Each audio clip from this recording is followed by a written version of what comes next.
Welcome back to the Practice Podcast. This one might be the last one I do for the next, day or two or so. I mean, I've already taken, a day or two of a break, but I might be taking a little bit of a break again just because I kind of want to come back, and it's taking me way too long to beat this mission. I kind of want to just take another shot at actually attempting this. So that wouldn't be a Practice Podcast, that would be an actual deathless attempt from Mission 1. So I might try and do that pretty soon, but until then,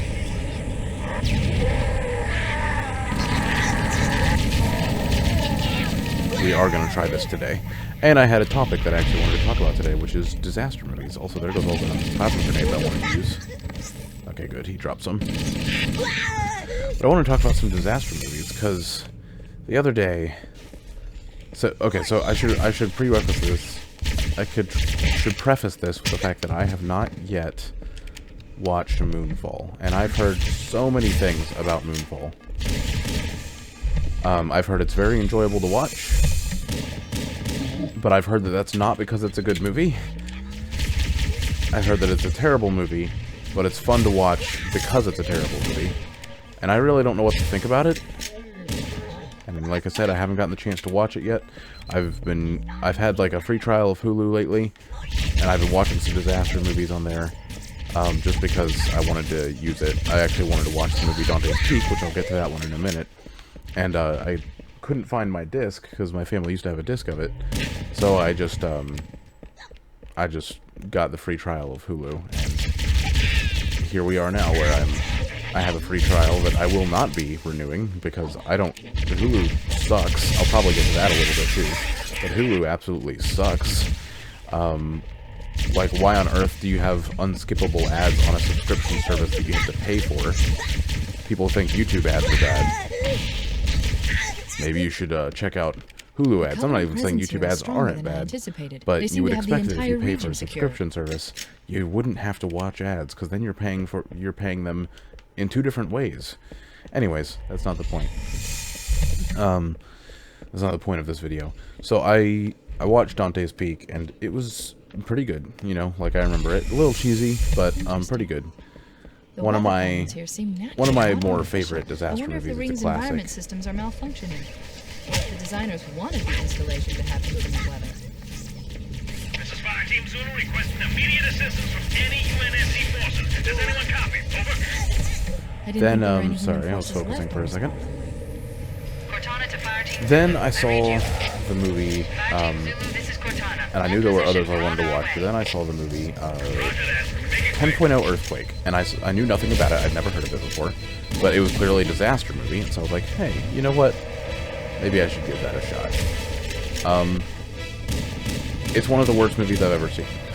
And that's why I wanted to talk about disaster movies, really, because I could talk about good ones all day that I grew up with, but the bad ones I've kind of avoided seeing, I guess, and so yesterday I just decided to watch one, and oh boy was it bad.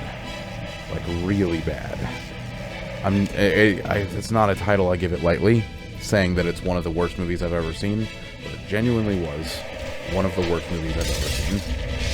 It's just atrocious.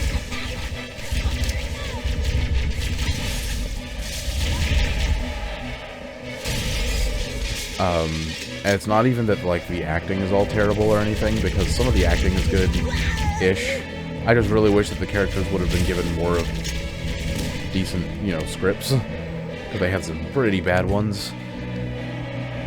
The science of the movie was ridiculous. I don't know who wrote the story of the movie. You have the classic teenage main characters, which the disaster movies I tend to like. Like, for example, Day of Tomorrow, and you'll hear me reference this one a lot, because it's pretty much my favorite disaster movie, that I can think of, at least. The Day After Tomorrow, there are teenage characters in it, so it's supposed to be enjoyable by multiple aged audiences, I suppose, because there are heavily used teenage audiences in it, teenage characters in it. However, I would say that the main character of the movie is actually the father of the teenaged character, who is also played by Jake Gyllenhaal. Good choice. There's actually some significantly really good acting in that movie as opposed to what I saw in 10.0 Earthquake. There was a bunch of people that I didn't know, probably didn't have nearly enough training to try and do a movie on that low of a budget, because it does really look like it was low budget. The CGI was terrible. Legitimately, there were scenes in Day After Tomorrow and The Core, another really good one, and even Dante's Peak, that looked better than what I saw from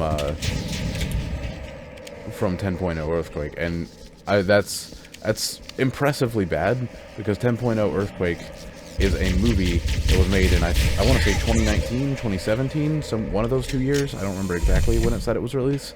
And Day After Tomorrow is 2002. The Core is 2003, and Dante's Peak is the 90s, if I'm not mistaken. Like, it's just ridiculous. That movie was just atrocious. But you have the teenage main characters, the father of one of the said teenagers, who's also a main character, I guess. But like, oh, I did stick it. Cool. He's definitely one of the main characters. The mother and the father are, and that's typical for a disaster movie, honestly. But I don't know. I'm trying to remember back, because I honestly, like, there was a lot of just forgettable things in the movie, and I'm trying to remember back and talk about why it was so bad. So I'll start with the thing I'm most comfortable talking about, which is the science of the movie. The whole premise of the movie is that an oil driller caused the massive earthquake. Now, I'm sure an oil, like, rig of some type of well, I can't speak, of some kind that is digging down into the Earth's surface, I'm sure it could cause an earthquake, or it could trigger one. Not necessarily cause. I think trigger would be a better word, because if you know how earthquakes work, they don't just happen, like, because there's some sort of crust instability or something like that. As far as I understand it, I do need to do more research on this before I talk about it, you know, too much, but as far as I understand, it's because there's pulling and pushing between the edges of tectonic plates, and when they finally slip, or maybe a piece breaks off, or whatever, you know, that pressure is released between them pushing against each other in some way, you get an earthquake. That's fairly simple, but to put that in perspective, I don't know the numbers, but that's an incredible amount of force. I mean, the mantle that's moving underneath the crust and causing it to move around like that and put pressure, like, due to, like, the flow of the magma beneath the surface and stuff. That is, an immense amount of force to move tectonic plates. Entire tectonic plates, like an unfathomable amount of weight for a person to comprehend. The amount of force it would take to move such a thing. And the magma flow beneath the planet, or I shouldn't say magma flow, but just the mantle beneath the crust moves it with ease. Yes, slowly, but it does move it with ease. It's just a byproduct of what it's doing. It's not even trying to move it necessarily. And then, you know, you get, I guess one way I could describe the way I think about it, this isn't necessarily how it works, but you get two pieces of crust that come up against each other, and it's like, say you have, I don't know, two sheets of paper rubbing up against each other, but they have Velcro on certain spots, and that Velcro actually, at a certain point, that Velcro actually sticks together, and then the two pieces keep pulling on each other and keep pulling on each other until eventually they reach a critical point where the Velcro rips off, but sideways, not the way you would typically rip off Velcro. And it requires an immense amount of force to do that. Sometimes, I mean, there are microquakes and stuff like that. Sometimes it's an easy slip that's easily pushed past. It just takes a little bit, and it can, you know, cause a very minor earthquake. And then there's massive earthquakes where it's a lot of force being built up and pent up to release. You know, there's different levels of how this can work. But that's just my general understanding of how earthquakes work. Point being is, humans can't cause... I'm not saying we can't cause an earthquake, but I don't think that in general our typical technology that we use, even for mining normal resources, could possibly cause an earthquake. Trigger, yes. Again, I want to be very clear about that. I do think it could trigger a earthquake. I think that it could cause a release of pressure between two tectonic plates that is already there. But I don't think that it could cause a massive buildup of force, especially not in a short time like the movie 10.0 Earthquake depicts. It's just a mining rig that digs down too deep and causes a 10.0 earthquake, essentially. But that's not how that works. I don't think that a oil mining facility that we have could possibly do that. And they like depict it as, they kind of depict it as basically at a certain point later in the movie, because it happens twice of all things, I think that at a certain point they kind of depict it as like creating a volcano from flat ground, you know, where you dig so deep that you create instability coming from like the mantle, I guess, trying to push its way up and essentially creating a volcano. But that's not how that works either. Like, I hate to break it to the people who made that movie, but that's not how that works either. You can't just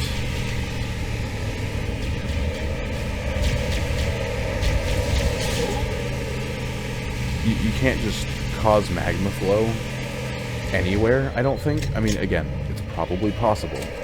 I'm betting it's possible, but I really don't think that it's possible with an oil rig. Also, I'm just gonna go to the first mission because I'm tired of it. I'm really tired. I've only been playing Mission 5 for like 2-3 weeks straight now. I'm really tired of it, so I'm just gonna go play Mission 1 and practice for an actual run. But anyways, it's just, I don't think that humans could casually cause such an event. Again, trigger, yes. Cause, no. It's not believable at all. There's also another scene in the movie that, like, see, I don't know enough about that one to definitively say it's completely stupid. There might be some truth behind it. Just the general idea of the movie and digging too deep and somehow causing like a 10.0 earthquake that literally causes all of Los Angeles to just fall into the ocean, essentially. I don't know that that's not possible. I don't think it is. But I don't know that it isn't by man-made means. However, there is one part of the movie that I know is impossible that made me absolutely shake my head. Okay, so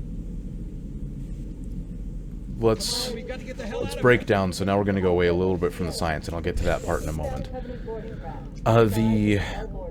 There's an aspect of the movie that the male characters of the movie, particularly in the teenage group, are some of the worst written male characters I've ever seen.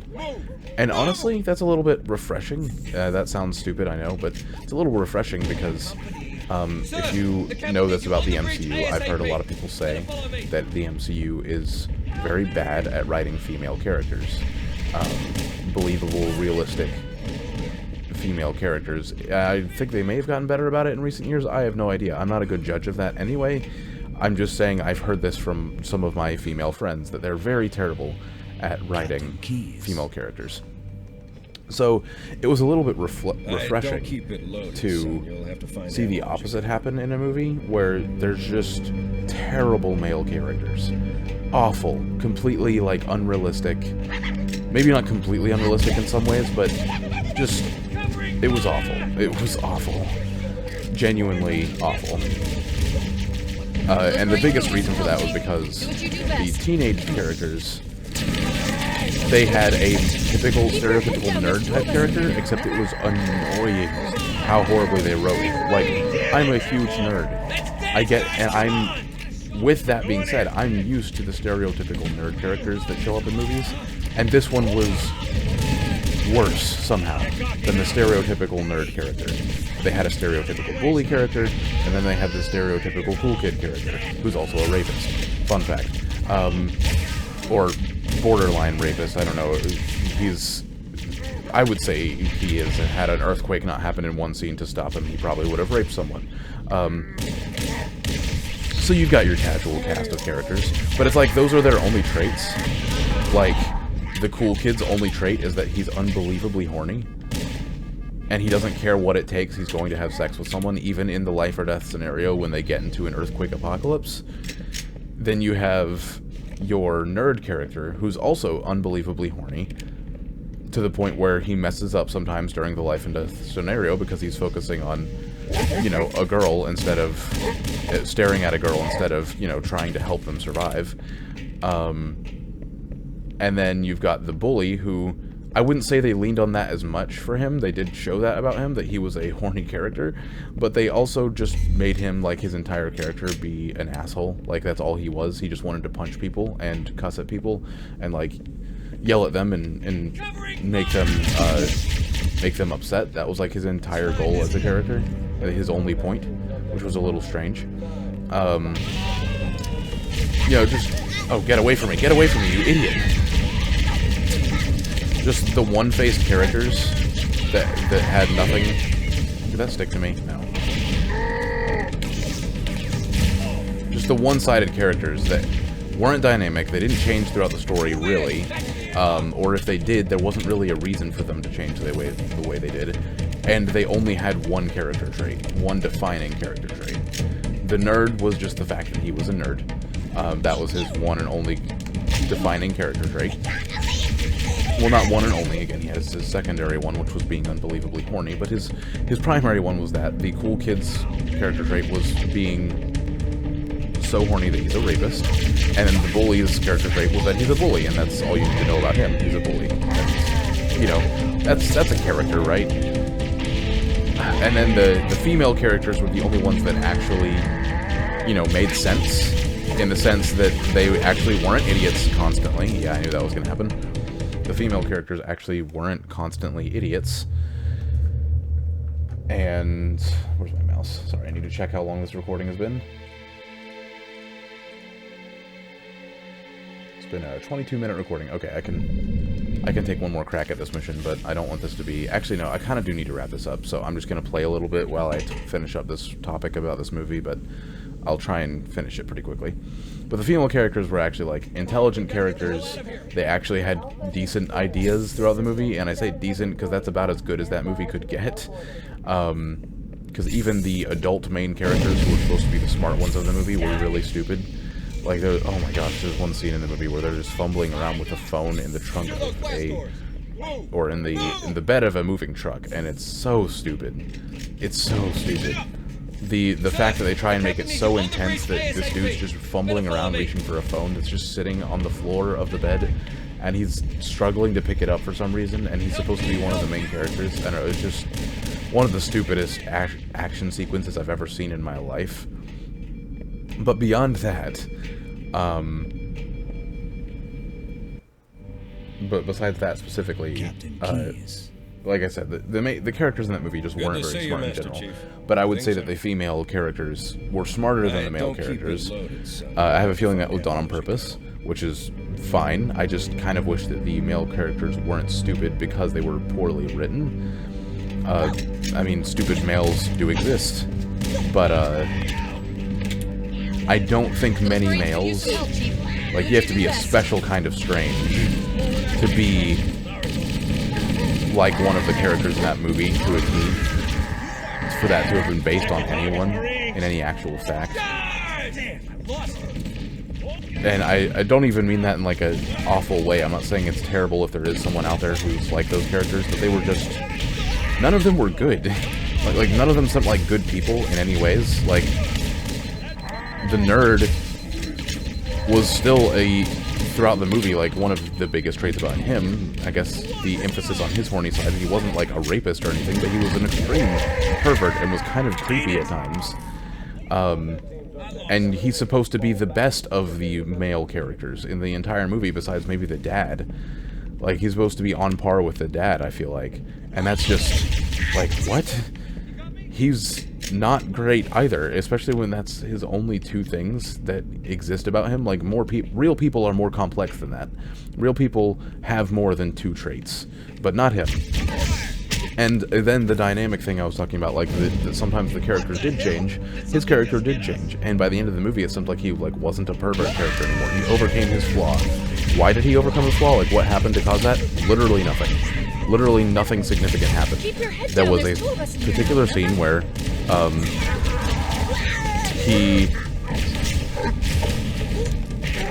he tells, the main character girl, I don't remember her name, the like father I keep mentioning, his daughter, he tells her that they could charge their phone battery if they put it between them, you know, and touch skin to it and rub against it a little bit, and it will charge the phone battery. And when I heard him say that, I was like, okay, any chance of me liking his character is gone now, because he's clearly just doing this to try and touch this girl, and at this point it was just the two of them left. Like, what the fuck is going on? Like, that is so stupid. It doesn't work. And I'll get to that in a second. But that's what I thought. But apparently the movie decided to use this as a way to try and make his character more endearing, because it was true, and that worked. And, you know, it actually worked somehow, and that's supposed to be an endearing thing, because he was, you know, he didn't touch her, like, he backed up and did it as non-awkwardly as possible,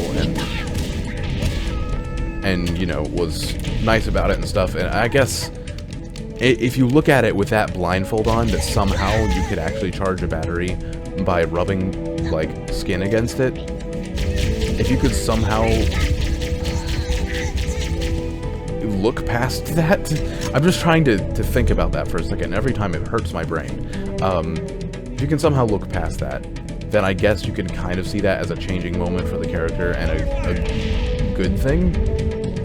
But I don't know if anyone else here watching this, and I'm sure you do, have any base level of understanding of science. And I don't say that as a derogatory thing, I'm saying that as a joke, because everyone here, I feel like, watching this video, has enough knowledge of scientists. I feel like most people on Earth with, like, simple levels of education, I feel like most of them have a base level of understanding to know that that's not possible. That's not how electricity works. You need, like, electricity to charge a battery, and it doesn't just come from body heat, because that was their whole thing. Like, they could use the power of their body heat to charge their phone battery. That's not how body heat works. It's also not how skin works. There's so many problems with this. Skin is not conductive. It's not a wire. You can't plug a battery into your skin and expect it to charge it. Like, with the power of body heat, and I'm not saying it's impossible to use body heat to charge a phone, but you can't just plug it up to your body. Like, I'm sure there is a way where you could use science to create a method to use body heat to charge a phone. I'm sure that's possible. 100%. Because heat is a form of energy, and if you could find a way to convert it into electricity and hook that up to your phone, you could charge your phone. It would probably be insanely slow. But maybe it would keep it from dying as fast, because I personally don't think it would even be enough to stop the phone from dying. Again, I don't know the numbers, but it's just a little ridiculous. But, that being said, that literally just went through him. That being said, what they did, straight up using your body, nothing else, no additional wires or anything, to do that, it's just impossible. Like, it's just impossible. That's beyond impossible. It's insane. That is legitimately, like, lack of ignoring some very basic ideas in science. Not just in science in general, but specifically in electronics. Like, human skin is not conductive. I'm not saying it's completely not conductive. Again, there's specific exceptions to all of this that I'm saying. I'm sure that you could have some amount of electricity flow through human skin if you for some reason needed to, but I'm pretty sure it would probably destroy said skin. It would have to be such a massive amount of electricity. You know, like static electricity from a lightning bolt that burns a human being when it goes through their body. It would have to be something like that. That isn't... you can't just charge a phone like that. I don't know, sorry, I'm a bit heated on this, I guess, because it's just so stupid that whoever thought that that was a good idea to make that an actual science point in the movie were the nerd kid, mind you. The kid who actually did spit some interesting facts throughout the movie that kind of made sense that I haven't looked into, like, but I mean, I'm not gonna trust them, I'm not even gonna repeat them, because I don't want anyone to think that they're true when I haven't looked into them yet, and, you know, the movie is clearly not smart, so I'm not going to spread information about any of them, considering they could be absolutely hideously false, but some of them actually made sense, and I was like, huh, I never thought about that way, that might be true. And I like to learn things, I like for that to happen. But then for them to spit facts like for him to seem very intelligent, and then to spit facts like, yeah, you can charge your phone battery by putting it in between two different people. Why did it have to be like that? I still think that seems a little ridiculous, because he literally could have just used his two hands to charge it, if that were the case. Yeah, it probably would have been slower. There's less body heat in your hands, if in some world where that works. But still, he could have done that instead of having to get really close to this girl and telling her that that's the only way to do it. Still a little sketchy on his part, but I don't know, it's just, it's not how conductivity works. Like, the electricity that it takes to charge a phone is a delicate thing, you know. It's not, it's not a lot of electricity, and again, I don't know the numbers, but there's a reason why, like, a lot of our modern electronics, you get like a what is it called? Oh, I'm almost dead. That's okay, though. Not a solar flare, but it might originate from a solar flare. It's been a while since I looked into this, too. I don't remember exactly what I'm talking about, but,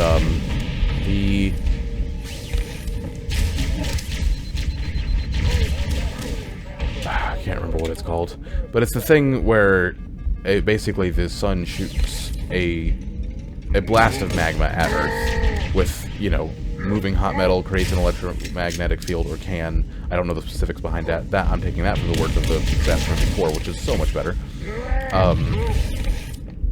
So, you know, there's that. And it basically interferes with our magnetic field, sending an electric surge through the planet that wouldn't kill anyone, you know, it wouldn't be enough to kill us, but it would be a very strong surge that would legitimately fry our electronics. All of them, if not most of them, depending upon the strength of it, I guess, but I've just heard it described that it would fry all of our electronics. And, like, I'm just saying that to kind of put in perspective, like, how delicate our electronics are, how delicate the wires we run through them are, and how, like, little of a charge they actually need. A very small threshold of electricity that we put through them. And this movie thinks that a human body can carry that kind of electricity. Like, no, the kind of electricity you need to conduct through a human body, I think, like, I don't think there's a way around this, is like a lightning bolt. A massive buildup of static electricity that travels from literally the sky to the floor. Well, it's more complicated than that. Lightning's actually really fascinating. I'm going to talk about that later. It doesn't, like, I'm sure you've heard that it travels up instead of down, but it's actually kind of both. Anyway, that's a topic for another time. But, like, you know, that's the kind of thing that... Oh, hello, Frag. I was about to say, hey, I might actually beat this, and then, yeah, Marine, cool. Anyways, that's it. I expected this to talk more about better disaster movies. I guess I'll have to make a disaster movies part 2. This will just be the part 1 part of the podcast, because I do want to keep talking about them. I want to talk about some good ones and compare that movie to some good ones, but I'm going to have to leave this one here because I'm really running out of time. I need to get this uploading. But yeah, that movie was terrible, and I'm excited to try and find another one that I remember from my childhood that was pretty good. But recently I've watched 10.0 Earthquake, terrible. Core, pretty good. The Core is a pretty damn good one. Dante's Peak, even better, by my opinion. Even if it's not by a lot, even better. And then Day After Tomorrow, hands down my favorite disaster movie. None of them would be my favorite movies of all time or anything like that, but just when I'm in the mood for a disaster movie, Day After Tomorrow will never disappoint. But I suggest you check some of those last 3 out if you're in the mood for a disaster movie and you haven't seen any of them. Stay away from 10.0 Earthquake. It's not worth your time unless you really just want to sit down with a friend and laugh at a terrible movie. That's something I would say definitely go do.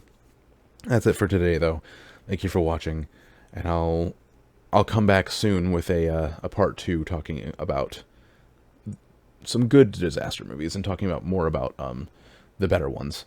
Anyways, go do some stuff that makes you uncomfortable, and it'll make you more comfortable in your own shoes. Almost forgot my own outro, and I will catch you in the next one.